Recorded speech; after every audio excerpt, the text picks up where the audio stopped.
কুমড়ো ফুলে ফুলে নুয়ে পড়েছে লতাটা, সজনে ডাঁটায় ভরে গেছে গাছটা, আর আমি ডালের বড়ি শুকিয়ে রেখেছি। খোকা, তুই কবে আসবি?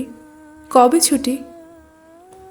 চিঠিটা তার পকেটেই ছিল, ছেঁড়া রক্তে ভেজা। মাগো, ওরা বলে সবার কথা কেড়ে নেবে, তোমার কোলে শুয়ে গল্প শুনতে দেবে না। বলো মা, তাই কি হয়? তাই তো আমার দেরি হচ্ছে। তোমার জন্যে কথার ঝুড়ি নিয়ে তবেই না বাড়ি ফিরব। লক্ষ্মী মা, রাগ করো না, মাত্র তো আর কটা দিন। পাগল ছেলে। মা পড়ে আর হাসে। তোর উপরে রাগ করতে পারি? নারিকেলের চিরকুটে উড়কি ধানের মুরকি ভাজে, এটা সেটা আরও কত কি। তার খোকা যে বাড়ি ফিরবে, ক্লান্ত খোকা।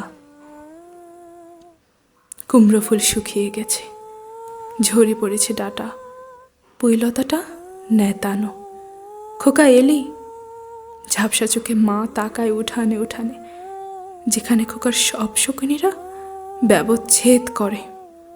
এখন মার চোখে চোটে রোদ পরিয়ে দেয় শকুনিদের। তারপর দাওয়ায় বসে মা আবার ধান ভানে, বিন্নি ধানের খই ভাজে। খোকা তার কখন আসে, কখন আসে। এখন মার চোখে শিশির ভোর, স্নেহের রোদে ভিটে ভরেছে।